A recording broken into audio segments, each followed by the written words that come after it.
So, are we ready to talk about it? Can we talk about it now, or are we still not ready to talk about how some things about the John Cena promo, not the promo, the segment, didn't make a lot of sense? Are we? Can we discuss that without anybody getting mad? Can we just have an open adult? We can't. This is wrestling fans. We can't do that. But can we try? Because I've been thinking about this since it happened on Monday. I was like, I'm gonna let it marinate.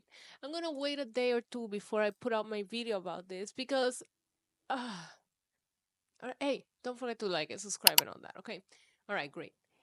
If John Cena had turned heel without The Rock, I think everything that he said would have made sense. And I want to put out there, I liked the promo. I thought that it was the best You People promo we have ever gotten on WWE TV. And I hate You People promos.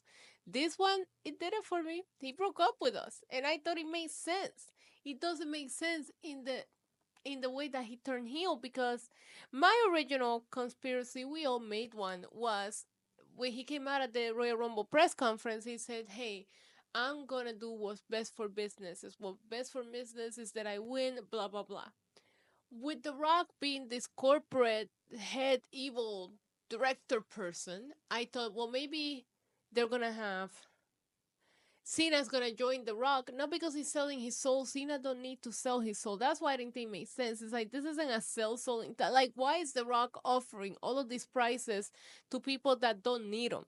Cody don't need them. Cena don't need your Rolexes and your Instagram followers. Well, Cody needs them, but Cena doesn't. So I thought that the reason why when Cody said no, Roman, I miss you.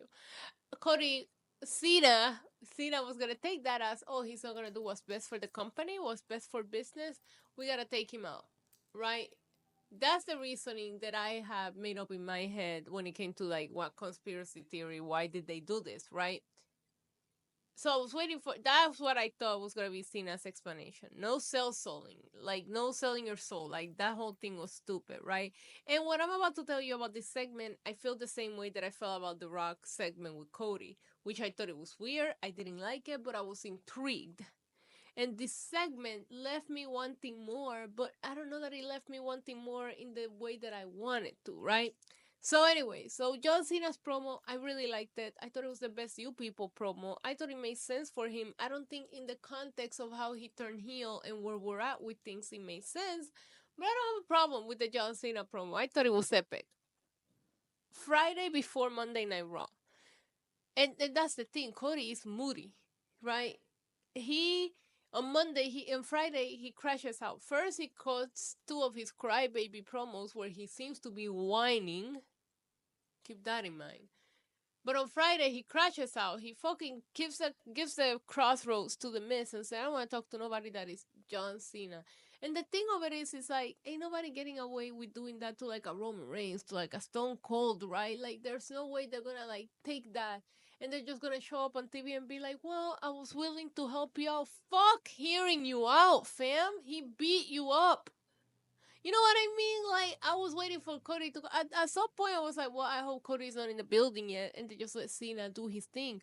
Or why not open the show with Cena getting to the building and Cody beating him the fuck up, waiting for him outside on site.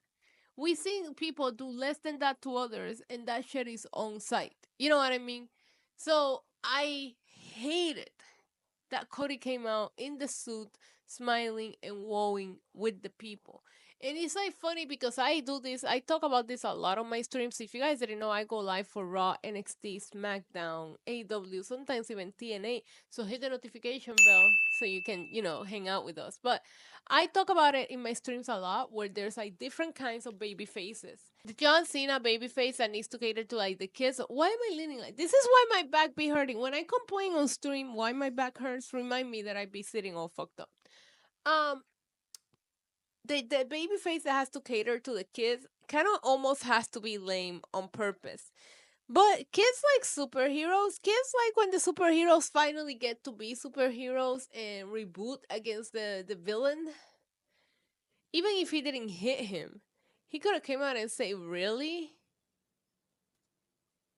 I'm gonna retire your whiny ass early," and walk out. But I just didn't think it make any sense that he had no fire, no physicality, and so when I tell you it left me wanting more, that's what I mean. Because I'm like, well, I wanted to see a back and forward promo battle between them because I love when Cena does that. I wanted to see some kind of, I don't know, physicality between them. But I was like also on the realistic perspective that it's the first time they're gonna be in the same roof, blah blah blah.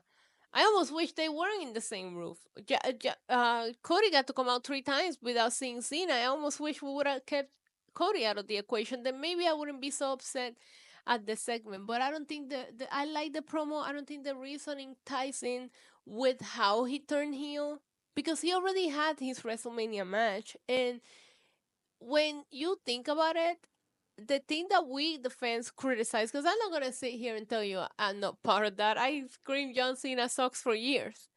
But the thing that I feel like us fans criticize about this retirement tour, it was that he wasn't showing up. They made such a big deal about this retirement tour when he came out and announced it at Money in the Bank. So, which is crazy that he ended up turning heel in Toronto. I don't know if this was planned or not, but it's kind of like, you know. But like they made such a big deal about it. They talked about it in the press conference, this and that, and then he just didn't show up. And then he showed up at the Rumble and then he said, I'm going to be going into the chamber. We were criticizing that is like, okay, I thought this was a retirement tour and you were going to be with us for a year. They weren't very clear or specific about what we could expect from John Cena. So fans were questioning it and we would have never questioned that if he would have not made such a big deal about it. So when he comes out there and said, I was going to do one last thing and I was going to walk away from it, I'm like, okay, bro, but you set the expectation. And I'm the queen of telling you have no expectations. But when you tell me this is what you can expect from the next year and you're not doing it, yeah, people are gonna criticize that, right? So we said I try to do one last thing, nice thing.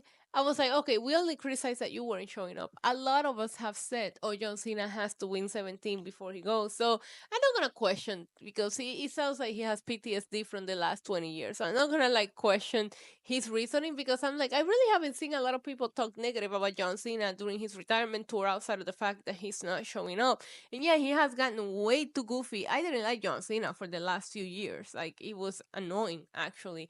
Last time I remember really enjoying John Cena was probably during the United States Championship era. When he came back for Roman in 2021, I love that Roman got his slick back and got to murder him on the mic, but he was doing the silly 1, 2, 3 thing. Like it wasn't enjoyable. He didn't give Roman the best of him so that Roman could really like fuck him up because he owed him that. And Roman, it was great. It was great. Roman beat him at SummerSlam in Allegiant Stadium. Anyway, so the whole point that I'm trying to make is that I like the promo. I just want to make sure people don't say, well, how could dare you not like this? Because I thought the promo was great. I thought that we needed either more from Cody or maybe no Cody at all in this moment because I don't know why they insist on making him look a little lame. It's lame. Like, there is just no way that I'm going to let somebody come and beat me up like that and I'm just going to come out and be like, okay, let me hear what you have to say. No, fuck that.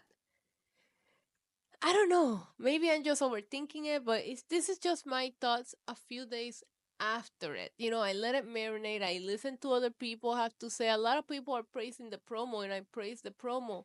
Everything else makes zero sense and it's bothering me. So I have a YouTube channel. Why not talk about it? Let me know in the comments down below. How do you feel about this? Does the whole thing make sense to you? Oh, and I forgot to say, why is there a thumbs down on my screen? These fucking iMac reactions, I need to turn them off. I also forgot to say that there's also one part of me that has been surprised time after time again that almost wants to listen to The Rock and let him take me on that ride, right? So it's like I don't want to jump in and like go on a rant video about like this shit makes no sense because a lot of times they just turn things around and I'm end up happy and satisfied. But as of right now, I'm just confused.